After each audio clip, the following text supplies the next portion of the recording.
여러분, 성경을 보면 하나님이 처음 사람을 만드시고 그 모든 사람들의 이름을 하나하나 불러가신 과정들이 기록되어 있습니다. 아담에게 이르시되, 가인에게 이르시되, 노아에게 이르시되, 아브라함아 아브라함아, 이삭아 야곱아, 모세야 모세야, 이름을 부르세요. 이름. 여러분, 우리는 유일하게 이름을 가진 피조물입니다. 이름이 없는 사람이 하나도 없죠. 우연도 아니고 그냥 의미 없이 지어진 게 아니라 하나님이 우리 한 사람 한 사람에게 친히 누군가를 통해 이름을 주셨죠. 부모를 통해, 장명가를 통해, 또 할아버지를 통해, 어떤 모양으로든지, 때로는 입양을 해서 입양한 부모를 통해 하나님이 우리에게 우리의 이름을 주셨어요. 이름. 그 이름을 왜 주셨냐면 하나님이 우리 한 사람 한 사람을 부르신다는 증거로 이름을 주신 거죠. 이름이라는 이 히브리어 그림 문자는 쉔인데, 노아의 세 아들 중에 첫째 아들이 쉔이거든요. 쉔이란 말이 이름이에요. 이름. 성경을 보면 인생 전체는 내가 이름 붙이는 훈련을 받는 과정이 삶이다라는 걸 교훈해줘요. 이름을 어떻게 붙일 것인가. 왜냐하면 우리는 이름을 가진 자이기 때문에 이름을 또 붙일 수가 있죠. 역사를 보면 어디 지역을 발명한 사람들 또는 발견한 사람들이 그 지역 이름을 붙입니다. 어떤 이 제품이나 또 어떤 물질을 발견하면 발견한 사람이 이름을 붙여요. 이름을 붙일 수 있는 유일한 이유는 그 사람만이 그 장소를 발견하고 위치를 알고 상황을 알기 때문이죠. 쉔이라는 이 그림 문자는 두 단어, 쉰과 맴 두 단어가 합쳐진 단어인데, 이 두 단어의 의미는 시끄러운 세상 물결 속에 정체성을 세워내는 것, 그게 이름입니다. 우리도 몰랐는데 이미 존재했지만 어떤 요소인지, 어떤 성질인지, 어떤 의미인지, 어떤 역할인지 몰랐는데 이름을 지으면서, 이거 컴퓨터, 이건 전화기, 이건 전기, 이름을 지으면서 이제 이미 이름이 지어졌다는 건 그 정체성이 드러났다는 거죠. 그래서 이름은 막연하고 무질서하고 무의미하게 있던 것에 의미와 질서와 가치를 발견하고 부여해 주는 게 이름이에요. 이름. 그래서 이름은 또 다른 말로 하면 하나님이 그 모든 피조물에게 두신 본질, 그리고 그 안에 둔 설계도가, 그리고 그걸 통해 하시고자 하시는 계획과 사명이 드러난 게 이름입니다. 이름. 그래서 사람에게는 하나님께서 특별한 설계도, 특별한 계획, 특별한 사명이 있다는 증거로 이름을 주신 거죠.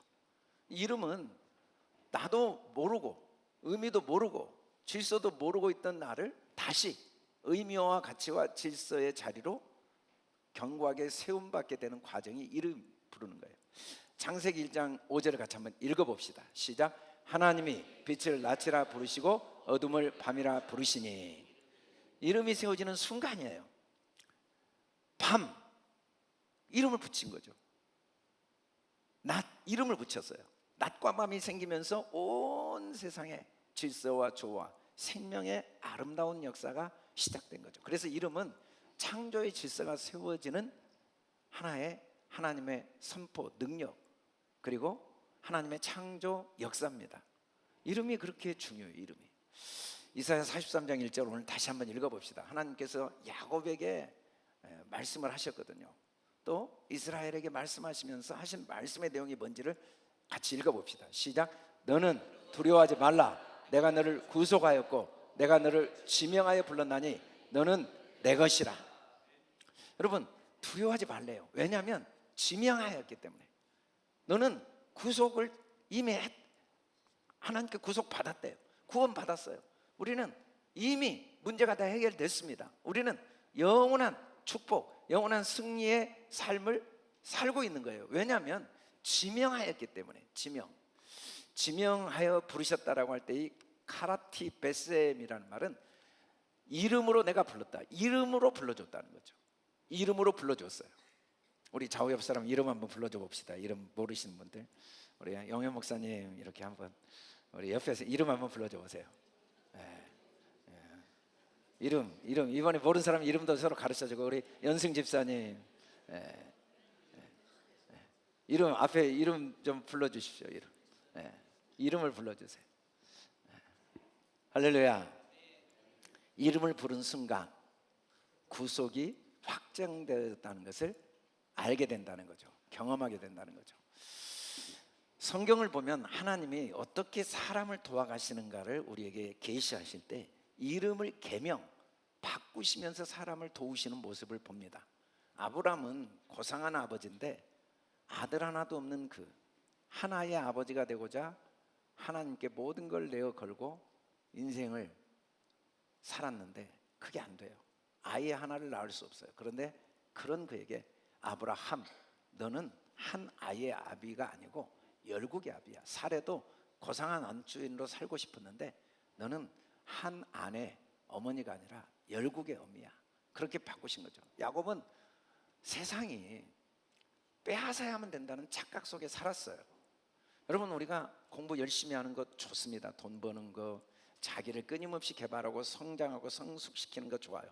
그런데 뿌리가 뭐냐면 내가 너무 부족하기 때문에, 내가 가진 게 없기 때문에, 내가 능력이 없기 때문에 나는 공부해야 돼, 나는 돈을 벌어야 돼, 그러면 나는 굶어 죽을 수 있어. 이게 야곱의 모습이거든요. 이건 돈을 벌어도 불행하고 못 벌어도 불행합니다. 능력이 있어도 불행하고 없어도 불행해요. 그 수준의 삶은 하나님이 보실 때 하나님이 원하시지 않는 삶, 우리가 짐승의 수준에서 벗어날 수 없는 짐승과 같은 늑대와 여우와 이리와 곰과 사자, 토끼, 무서워하거나 교만하거나 이 수준, 물고 뜯는 수준을 벗어날 수가 없어요. 근데 이스라엘, 너는 하나님과 겨루어 이긴 자야. 우리가 열심히 공부하고 돈을 벌고 열심히 자기를 개발하는 이유는 원래 내가 부자니까, 내가 원래 능력 있는 자니까, 내가 하나님의 자녀로서 모든 지식, 명예, 권세, 부 그리고 무한한 축복을 가지고 있는 자이기 때문에 그걸 경험하고 그걸 나타내기 위해서 우리는 열심히 공부하는 거죠. 그래서 다른 사람이 전혀 나에게 중요하지 않아요. 남이 어느 위치에 있느냐, 남이 나를 어떻게 인정하느냐, 남이 나를 어떻게 평가하느냐는 그들의 자유고 그건 나에게 의미가 없어요. 그냥 나는 내가 하나님의 형상을 가진 자로 부유한 자니까, 지혜로운 자니까, 능력 있는 자니까, 강한 자니까 이걸 어떻게 경험하기 위해서 아침부터 일어나 열심히 공부하고 열심히 사업하고 열심히 노력하는 거죠. 그게 이스라엘입니다. 이스라엘 똑같이 열심히 하지만 뿌리가 근본적으로 나는 너무 부족한 자야, 남이 없으면 자기 가치를 인정을 못 받아요. 그런 야곱의 모습은 삶의 양식이 오직 남을 비난함으로써 자기 의를 채우고, 남을 무시함으로써 자기 우월감을 느끼고, 남을 정죄함으로써 자기 의를 만족시키는 수준을 벗어날 수가 없어요. 남들이 뭐라고 하느냐, 이게 너무 중요해요. 그러나 이스라엘에 되면 그건 그렇게 중요하지 않아요. 모든 사람은 다 100% 맞기 때문에 그 사람이 보는 측면이 있거든요. 그 측면에서 너는 저주받을 놈이야, 맞는 말이에요. 그 측면에서 틀린 건 아니에요. 그래서 모든 사람이 말하는 걸 존중하되, 그러나 나는 또 내 측면을 선택할 능력이 이스라엘. 이렇게 우리를 하나님은 하나님의 사람, 하나님의 백성으로 변화시켜 가실 계획이 우리 이름 속에 있다는 거죠. 시몬처럼 흔들릴 수밖에 없는 우리를 베드로처럼 그 흔들림을 통해 점점 견고하게 만드시고, 사울처럼 대적하던 삶에서 자기를 기꺼이 내어주는 삶으로 만들어 가시는 분이 하나님이시죠. 이 성경에 나온 이름이 바로 나를 향한, 나에게 지명하신 이름이라고 주님은 말씀하십니다. 나는 아브라함입니다. 나는 사라입니다. 나는 이스라엘입니다. 나는 베드로입니다. 나는 바울입니다. 이 이름이 바로 하나님이 나에게 지명하신 이름임을 깨닫게 하신 게 성경이죠. 얼마 전에 자녀 교육 부탁을 받았어요. 안산의 꿈의 교회, 아주 어마어마하게 큰 교회인데 그 교회 부모님들이 매일 목요일 기도회를 하는데 저보고 와서 강의를 해주라고 그래서 제가 자녀 교육 때문에 강의를 준비하면서 강의를 듣다가 감동을 받은 거예요. 그 어머님이 7년 동안 대학 졸업하고 군대 갔다 온 다음에 게임만 하는 거야. 그런데 하나님이 감동을 주세요. 감동. 기도를 할 때마다 감동을 주세요. 하나님이 내 아들이 아니고 하나님 아들이라는. 그래서 기도하고 새벽 기도 딱 갔다 오면 준호야 준호야 하나님이 너를 부르신다 일어나라. 이 준호라는 이름을 하나님이 부르시는 게 느껴지는 거예요. 준호야 준호야 하나님이 너를 부르신다. 내 아들이 아니고 하나님 아들이라는 거예요. 석 달쯤 되니까 이 아들이 엄마 나 학원 강사 면접 보러 가. 갑자기 아침에 그러더래요. 그래? 다녀왔는데 합격한 다음에 이 아들이 일타 강사가 된 간증을 하더라고요. 일타 강사. 여러분 우리는 언어의 한계가 나의 세계의 한계라는 걸 모르고 평생을 살 수가 있어요. 그래서 내 삶의 한계가 돈 때문이다, 환경 때문이다, 상황 때문이다는 착각 속에 일생을 살아갑니다. 똑같이 감옥에 있는데도 못할 게 없다고 말한 바울이 있죠. 똑같이 왕궁에 있는데도 나는 아무것도 할 수 없다고 말한 사울이 있습니다. 여러분 환경이 아무 의미가 없어요. 결국은 내가 한 말이 가장 옳아요. 분명히 우리는 하나님의 능력, 하나님의 축복을 받은 행복자임에도 불구하고 나는 정말 불행해, 억울해. 그러면 그 감옥 들어간 사건은 억울합니다. 그런데 요셉은 나는 진짜 하나님이 함께 하셔. 내가 노예가 되고 감옥에 들어간 것도 하나님이 하신 일이어서 이것도 내게 주신 하나님의 선물이야 라고 할 때 그건 선물이 됩니다. 언어가 내 삶을 결정하지 사람이 나를 결정 못해요. 내가 너를 도와줄게, 내가 너를 축복할게. 그는 그의 말을 할 뿐이에요. 나에게 영향이 없어요. 내가 나를 하나님이 축복하신다고 믿지 않으면 나는 불행한 거죠. 내가 겪고 있는 이 고난이 하나님이 내게 더 큰 복을 주시기 위한 선물임을 믿지 않으면 나는 고난에 눌려 있는 거죠. 선물을 받지 못하고. 언어의 수준이 나의 삶의 수준이 된다는 사실을 성경은 계속 깨닫게 하시는데 나도 몰라요. 내 언어의 수준이 뭔지. 삶을 살아보고 사건이 일어나 보고 상황이 딱 만들어지면 내가 가지고 있는 내 속의 언어 수준이 드러난 거죠. 우리 인생의 가장 큰 축복이 자녀입니다. 자녀보다 귀한 선물이 없어요. 그런데 그 자녀를 하나님은 자기 자녀인데도 나에게 맡기고 나의 입술을 통해 자녀를 축복함으로써 나에게도 아버지, 어머니 하나님만 가질 이름을 주신 거죠. 이건 너무 큰 특권이지만 의무가 있어요. 내 자녀가 아니니까 하나님처럼 자녀에게 말해야 될 의무가 있습니다. 그런데 우리는 세상 가치관으로 말을 해요. 얼마 전에 사회복지사로 하나님 앞에 자기 인생을 드리게 된 간증을 하더라고요. 정말 건강하다가 중학교 때 백혈병으로 시한부 인생을 선고받고 난 다음에 부모님들이 오랫동안 멈췄던 신앙생활을 다시 시작하면서 하나님께 간절히 나가 기도를 한 거예요. 그리고 기도할 때 하나님이 감동을 주셨어요. 이걸 통해 하나님이 나를 부르시는구나. 이걸 통해 하나님이 나를 다시 올바른 자리에 세우시는구나.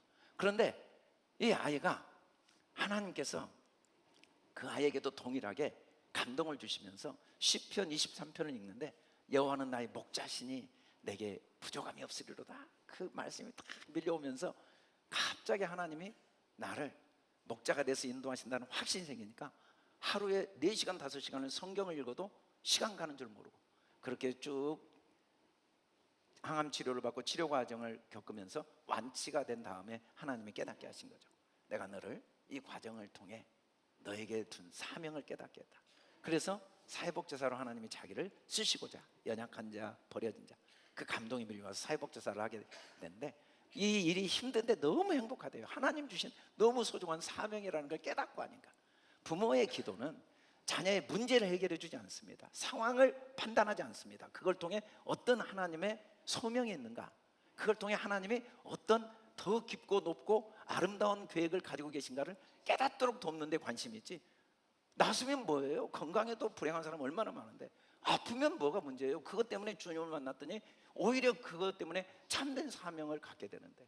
그래서 우리는 기도 방향의 부모는 어떤 경우에도 문제를 통해 문제 해결 중심, 문제를 이야기하는 게 아니라 그 속에 어떤 하나님의 선한 뜻이 있는가를 이야기할 의무와 특권이 있는 게 부모고, 그 부모를 통해 자녀들은 하나님께 나가는 거죠.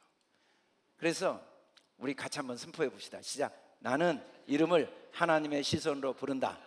나는 자녀를 문제 중심으로 보지 않는다. 나는 자녀를 하나님의 계획 안에서 본다. 너는 하나님 아버지의 계획과 사명이다. 아브라함이 너고, 이삭의 이야기가 네 이야기고, 야곱의 이야기가 네 이야기다. 모세의 이야기가 네 이야기고, 아멘. 다윗의 이야기가 바로 우리 아이의 이야기입니다. 반드시 하나님은 여러 가지 시험을 당하지만 그것 때문에 더 큰 유익을 반드시 주십니다. 어둠이 없으면 빛으로서의 가치와 의미가 없듯이 인생에 크고 작은 아픔과 실패와 고난이 없으면 하나님이 우리에게 주신 은혜를 경험할 수도, 깨달을 수도, 나눌 수도 없습니다. 오늘 다시 한번 이사야 43장 1절을 같이 한번 읽어봅시다. 시작. 너는 두려워하지 말라. 내가 너를 구속하였고 내가 너를 지명하여 불렀나니 너는 내 것이라. 이름이 있는 것보다 중요한 건 부른 거예요. 불러. 이 불렀다가 카라인데, 카라, 부르다가 카라. 원래 카라라는 이 카포레시 알렙이라는 말은 뒤에 있는 걸 앞으로 꺼낸다는 의미가 있어요. 이름을 부르기 전에는 그게 다 감추어져 있거나 흩어져 있었는데 이름을 부르면서 컴퓨터, TV 이름을 딱 부르면서 그 모든 것들이 하나로 모여서 의미와 가치와 역할이 생긴 것처럼 이름을 부를 때 그 안에 감추어진 하나님의 계획, 하나님의 뜻이 계속 드러나는 거죠. 그래서 우리는 이름을 불러주는 훈련이 필요해요. 아내 이름을 평생 안 부른 사람이 있더라고요. 아내 이름은 남편 이름을 안 불러요. 그래서 기도할 때라도 불러야 됩니다. 아멘. 보통 때 안 되면 기도하러 와서 우리 아멘, 우리 김연승 남편 하나님하고 막 연승 하다 보면 연승이 되잖아요. 어느 날 막 계속 연승하는 거예요. 이름을 부르다가 이름을 부른다는 건 하나님의 권위로 그 안에 하나님이 두신 계획, 하나님의 뜻, 하나님의 경륜을 깨워내는 영적인 행위라고 성경은 말합니다.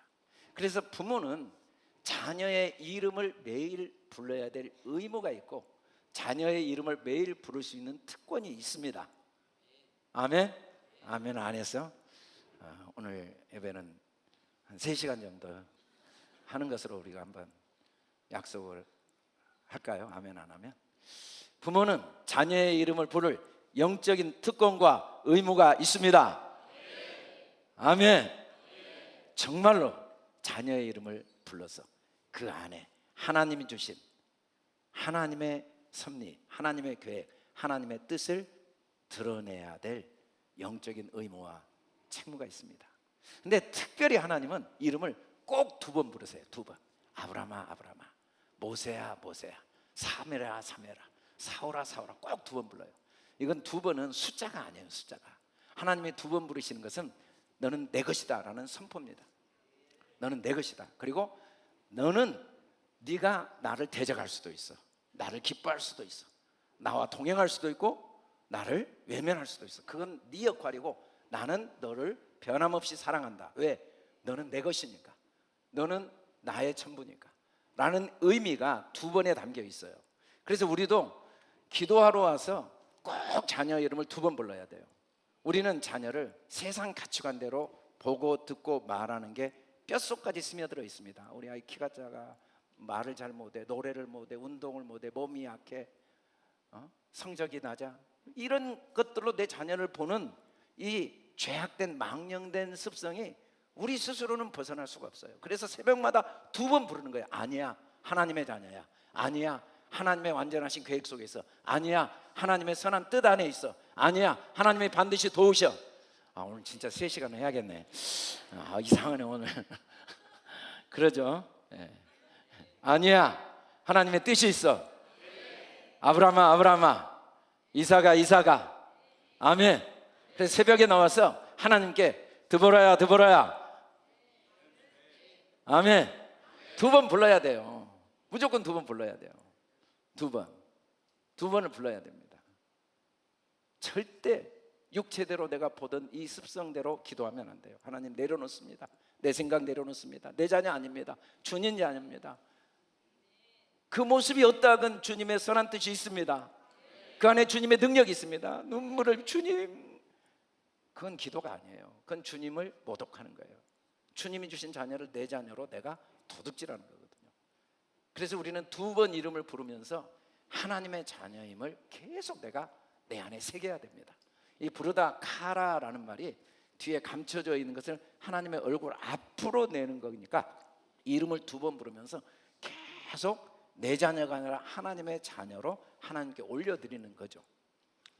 하나님께서 특별히 하나님이 얼마든지 이성미 집사님 아들을 변화시킬 수 있습니다. 언제까지 기다리십니까? 이성미 집사님이 하나님의 마음으로 아들의 이름을 부를 때까지. 이 병신, 이 죽일 놈, 나가 죽어버려라, 이 미친 새끼, 뭐 이런 욕이 17년 동안 계속될 동안은 하나님이 얼마든지 하실 수 있는데 하시지 않아요. 왜? 함께 하나님은 동역하시기로 작정하시고 우리에게 자녀를 주었거든요. 그래서 우리는 하나님과 동역하기 위해 노력해야 돼요. 보이는 대로 말하지 않고 원하는 걸 말해야 됩니다. 그게 기도예요. 우리는 원함이 건강해요. 근데 아파, 하나님 아파요. 맨날 아프다. 하나님 우리 아이를 건강케 하셔서 감사합니다. 그게 우리가 해야 될 의무입니다. 의무. 부모가 자녀의 이름을 부를 때 어떻게? 보이는 대로 부르지 않고 두 번 부를 때, 하나님의 언약대로 부를 때, 하나님의 말씀으로 부를 때 하나님이 살아 역사하십니다. 하나님이 그 아이를 변화시켜 17년 만에 공부하게 만드십니다. 하나님이 일을 하십니다. 결혼 7년이 된 딸이 병원에 갔다 오더니 의사가 임신이 불가능하다고 이야기를 했다는 거예요. 갑자기 하나님이 마음에 감동을 주신 거예요. 어머니가 그 이야기를 듣는데 하나님께서 이 딸을 축복하지 못했던 지난 날을 돌아보고 이 딸을 위해 축복하는 기도를 하도록. 그래서 6시에 딱 일어나면 딸에게 기도 끝나고 전화를 한 거죠. 대전에 있는 딸에게. 언제 엄마가 축복한다. 아이 뭐 갑자기 엄마가 아침 6시마다 전화하니까 처음에는 귀찮았는데 하루도 안 빼고 하니까 엄마가 뭔가 결심했구나. 그리고 계속 받는 거예요. 받을 때마다 읽어주는 게, 같이 한번 읽어봅시다. 시작. 여호와는 내게 복을 주시고 너를 지키시기를 원하며 여호와는 그의 얼굴을 내게 비치사 은혜 베푸시기를 원하며 여호와는 그 얼굴을 내게로 향하여 드사 평강 주시기를 원하노라. 딱 읽어주고 한마디 딱 선포합니다. 너는 엄마가 되는 축복을 받을 것이다. 너는 엄마가 되는 축복을 받을 것이다. 방법은 하나님만 아시죠. 그런데 갑자기 4개월 후에 전화가 온 거예요. 엄마 나 임신했어. 그리고 건강한 아들이 태어난 거예요. 여러분, 우리는 문제를 이야기하기가 쉬워요. 그러나 하나님은 우리가 이름을 불러 축복하기를 원하십니다. 하나님은 복을 주시는 분입니다. 하나님은 지켜주시는 분이십니다. 하나님은 은혜를 주십니다. 하나님은 우리를 평강을 주십니다. 환경이 좋아서 평강이 아닙니다. 상황이 좋아서 은혜가 아닙니다. 환난을 당하지만 그 속에서도 평강을 누리게 하십니다. 실패가 없는 게 아니지만 그 속에서도 하나님의 보호하심을 경험하게 하십니다. 그게 자녀의 이름을 부르는 부모의 능력이고 축복입니다. 죽고 사는 것이 혀의 권세에 있거든요. 두 번 이름을 부르진 않고 맨날 한 번 불러요. 한 번 부른 사람들은 우리 아이가 공부 잘해야 되는데, 우리 아이가 신앙생활 열심히 해야 되는데, 우리 아이가 참 건강해야 되는데, 우리 아이가 사고가 없어야 되는데, 그 수준이에요. 그 수준.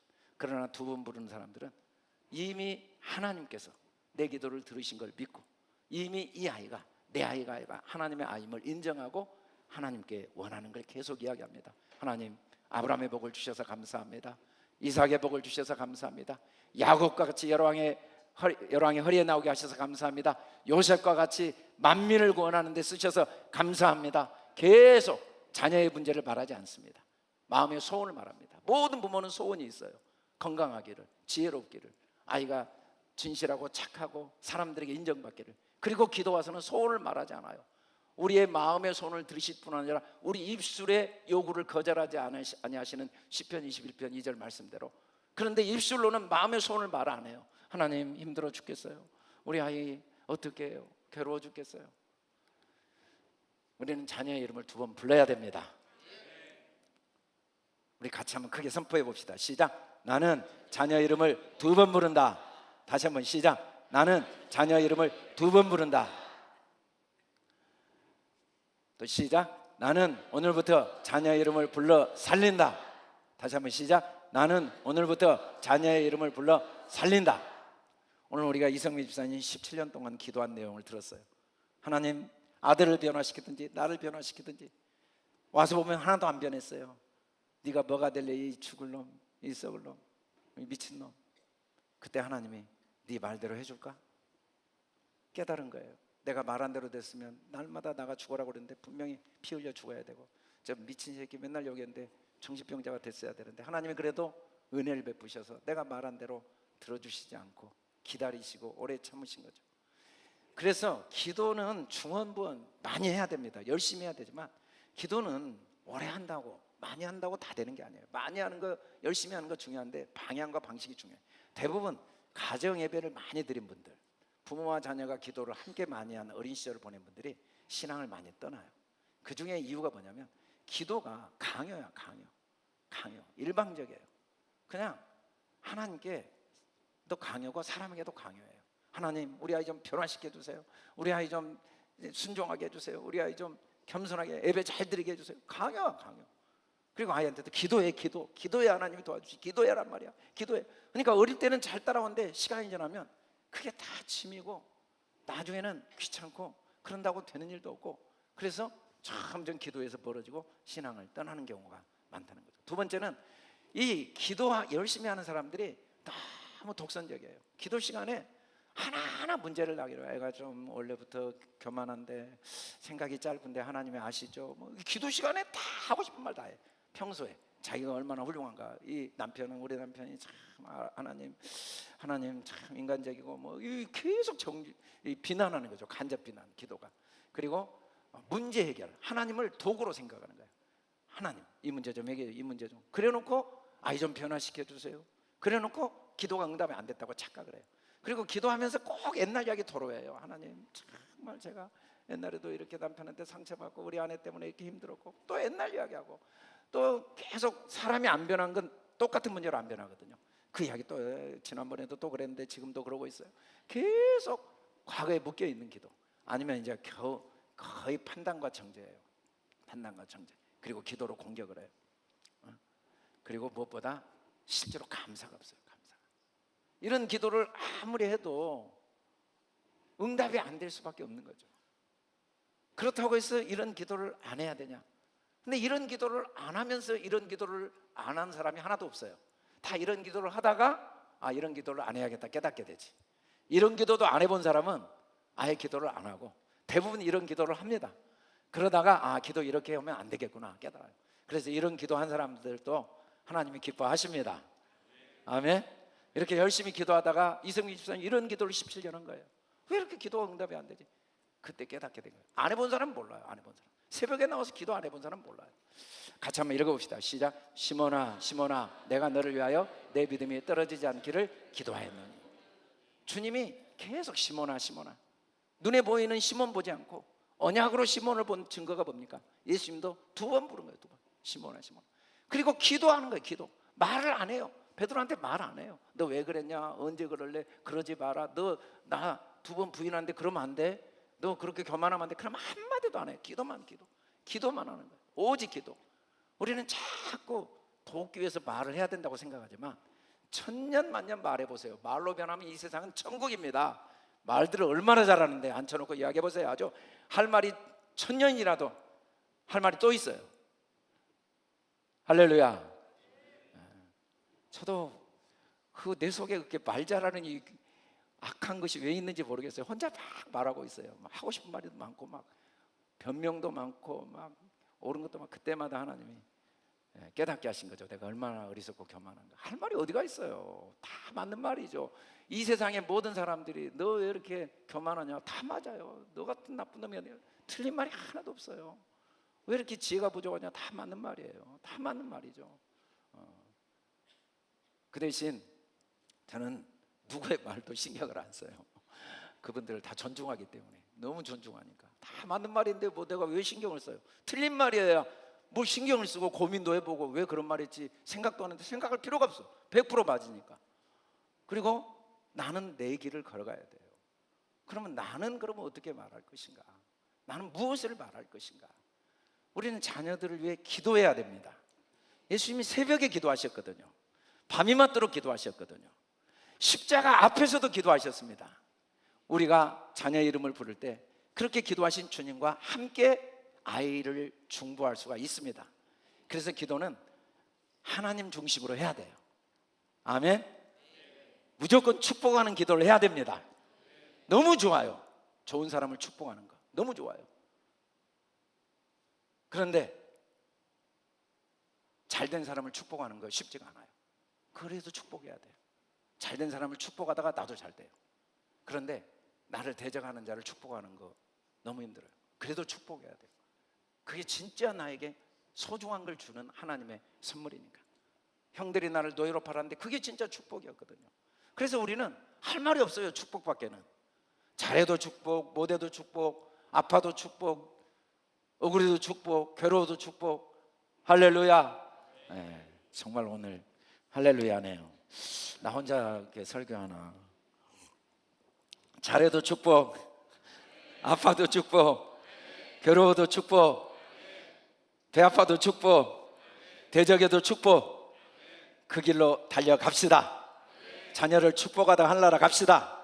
또 축복하고 축복합시다. 날마다 축복합시다. 크게 읽어봅시다. 시작. 그가 너를 위하여 그의 천사들을 명령하사 내 모든 길에서 너를 지키게 하십니다. 교통사고가 너무 크게 나가지고 오토바이 오고 정면으로 트럭이 붙어요. 의사가 뼈 다 깨지고 혈관 터지고 분명히 이제 살아도 정상이 아니고 각오해야 됩니다. 죽을. 근데 의사가 막상 그 아이를 진단했는데 사실은 그날 아침에 그 어머니가 시편 91편을 매일 하던 대로 한 거예요. 진우야 진우야 하나님이 천사를 내게 보내신다. 이 기도를 하루도 안 빼고 했거든요. 하나님, 이 시편 91편 하나님께서 우리 진우를 지켜주신다고 약속하신 말씀대로 하나님이 천사를 보내신다. 근데 의사가 깜짝 놀란 거야. 설명이 안 돼. 뇌출혈도 하나도 안 되고 뼈도 거의 깨지질 않았으니까 하나도. 그런데 이 아이가 엄마한테 깨어나서 엄마 사고 날 때 누가 나를 꽉 안았어. 여러분 우리가 아침에 일어나서 세상을 살다 보면 어떤 일이 일어날지 아무도 몰라요.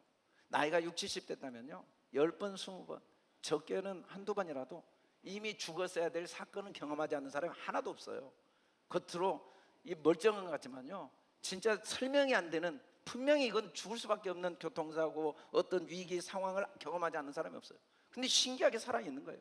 죽은 사람들은 그 상황을 뛰어넘지 못한 거죠. 나도 진작 죽었어야 돼요. 저 사건으로 죽었다면 나도 그 사건은 충분히 나에게도 있었고 나도 죽어야 되는데 지금까지 살아있는 건 천사가 보호한 겁니다.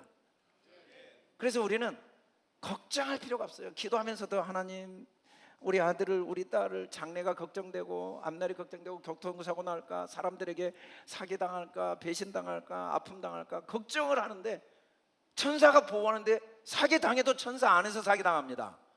죽어도 천사 안에서 죽습니다. 그래서 죽어도 걱정할 거 없어요. 천사가 보호해서 같이 천국 가니까. 그리고 죽었다면 때가 돼서 죽은 거예요. 사건으로 죽은 게 아닙니다. 교통사고로 죽은 게 아니에요. 기도하는 자에게 하나님이 그런 믿음과 평안을 주십니다. 하나님이 반드시 그런 경험을 하게 하십니다. 그래서 우리는 아침에 딱 일어나면 새벽마다 자녀를 위해 기도하는 이 의무와 특권을 놓치면 안 돼요. 놓치면 부모의 입술에 터진 이 기도 테펠라 하나님께 올려드리는 거거든요. 그 영혼을. 그러면 천사들이 파송됩니다. 이름을 2번 부르고 기도할 때 천사들이 파송됩니다.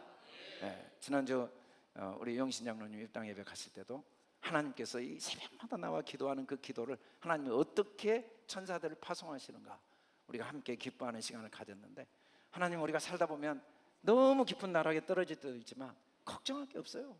기도만 하면 그 나락에 천사가 함께 가니까. 아멘.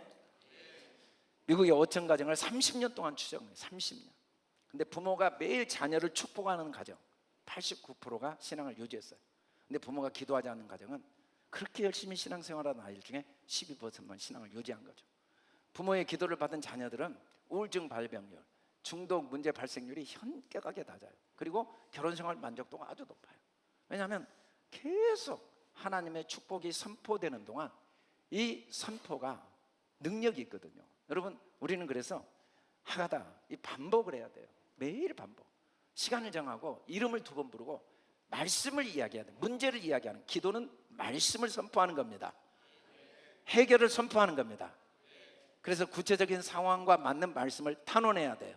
그리고 축복을 마무리해야 돼요. 제일 중요한 건 새벽이에요. 새벽. 예수님도 새벽에 기도하셨거든요. 새벽 받기 전에 제자들을 위해, 인류를 위해 거기서 기도하신 것처럼 우리도 새벽 첫 시간, 하루가 시작되기 전에 무엇보다 이 자녀의 의무, 다음 세대, 우리 교회는 다음 세대를 위해 시간과 물질을 아낌없이 쏟아내야 됩니다. 우리가 정말 복받는 길은, 내가 복받는 길은 내 자녀들이 믿음의 뿌리가 깊어지고 믿음의 능력이 생기는 겁니다. 그래서 매일 이름을 2번 불러야 돼요. 하나님 앞에 올려드리는 거예요. 내 자녀 아닙니다. 주님 자녀입니다. 세상이 말한 모습대로 나는 우리 아이를 보지 않습니다. 성경이 말한 대로 아브라함의 복을 받았습니다. 모세의 능력을 받았습니다. 다윗의 복을 받았습니다. 베드로와 같이 견고한 하나님의 축복을 받았습니다. 바울처럼 위대한 만민을 구원하는 축복을 받았습니다. 그래서 구체적으로 성경 말씀에 기초해서 선포해야 됩니다. 너는 주님 것이야. 주님, 너희 안에 주님의 평안, 계획이 평안이야. 천사가 너를 지켜주셔. 너는 모든 걸 할 수 있어. 그래서 진로 문제가 있죠. 건강 문제, 신앙 문제, 이런 문제를 갖고 주님께 나와서 거기에 맞는 말씀을 선포해야 됩니다. 너는 미래가 있어. 너는 넉넉히 승리해. 너는 부여해. 너는 지혜로워. 너는 복의 근원이야. 그래서 축복으로 마무리하는 매일의 삶이 짧은 5분일 수 있지만 이게 천년 만년까지 축복의 씨앗입니다. 대부분 기도하고 문제 해결에 답을 못 듣는 이유는 예수님 뭐라고 하시는지 같이 한번 읽어봅시다. 시작.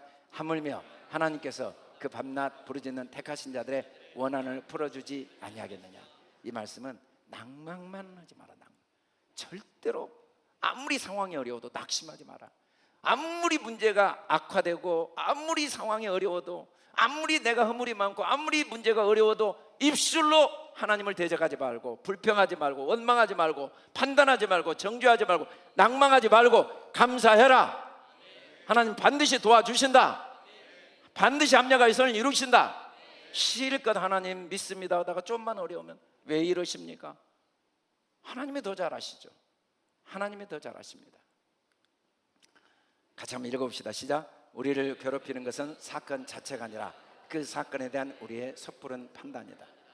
여러분, 우리는 어차피 한 측면밖에 못 봅니다. 그래서 내 생각을 믿으면 안 돼요. 내 생각은 그냥 생각이에요.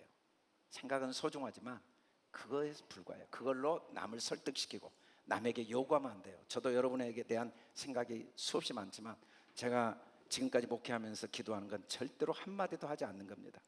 여러분들에게 이래라, 저도 생각이 있어요. 이래야 된다, 저래야 된다. 그러나 그건 내 측면이에요. 그게 아무리 맞아도 내 측면. 그리고 여러분들도, 우리는 예수 믿는 게 뭐냐면 자기 말에 관심을 갖다 하려고 간 거예요. 남에게 이래라 저래라 할 필요가 없어요. 우리도 수없이 생각이 들죠. 왜 저럴까? 끝.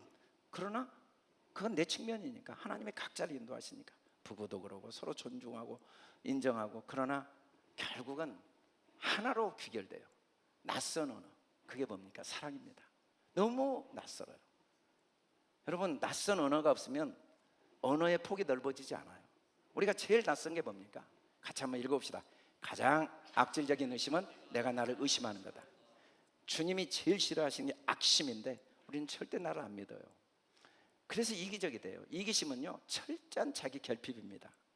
자기가 하나님의 사랑을 받고 능력이 있다고 생각하면 이기적이 되고 싶어도 안 돼요.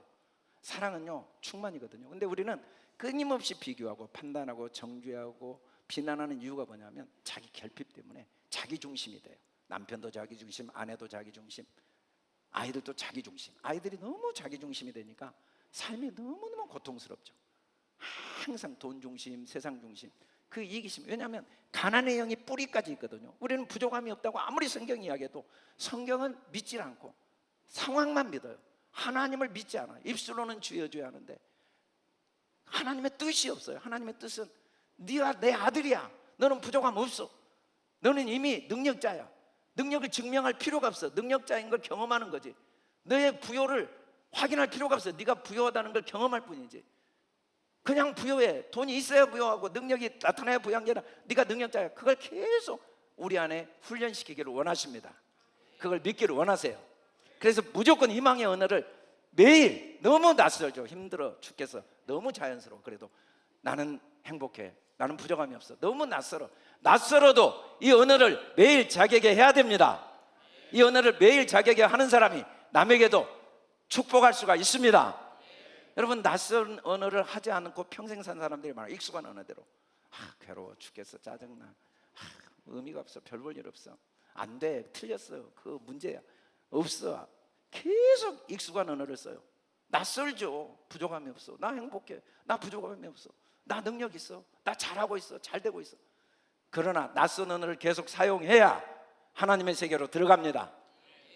우리는 무조건 잘 돼 왔습니다. 지금도 잘하고 있습니다. 앞으로도 잘 될 수밖에 없습니다. 왜? 우리 삶의 주인은 아버지 하나님이십니다. 말은 영적 설계도이기 때문에 우리가 이렇게 선포한 게 언젠가는 열매를 거두어 천대까지 갑니다.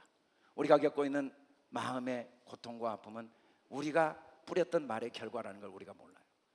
우리가 이렇게 말씀을 읊조리면 이게 자녀의 삶에 영원한 축복의 씨앗을 만들어냅니다. 그래서 이 말씀이 자녀의 삶의 환경을 아름다운 초원으로 바꿔버립니다. 우리 같이 한번 읽어봅시다. 시작. 자녀의 부족함이 보일 때 비난 대신 주의 구원이 임하고 있다는 말의 선포로 대체하자. 아멘. 여러분, 제가 크게 읽으면 여러분은 녹색을 읽고 그 다음에 파란색은 함께 읽겠습니다. 제가 먼저 읽을게요. 하나님은 우리를 이름으로 부르십니다.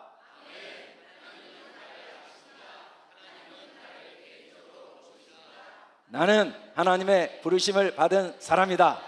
파란색은 같이 다시 한번 시작. 나는 하나님의 부르심을 받은 사람이다. 하나님은 존재를 깨우기 위해 부르십니다.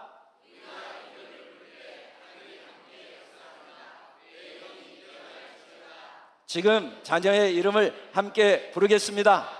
기도는 부탁이 아니라 선포입니다. 너는 하나님의 것이다. 너에게 미래가 있다. 너는 반드시 일어난다. 세상은 말합니다. 넌 안 돼.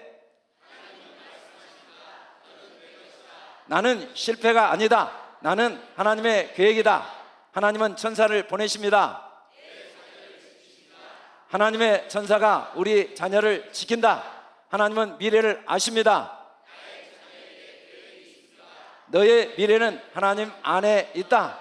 우리는 포기하지 않습니다. 나는 끝까지 기도한다. 반드시 응답을 본다. 다시 한번 시작. 나는 끝까지 기도한다. 반드시 응답을 본다. 아멘.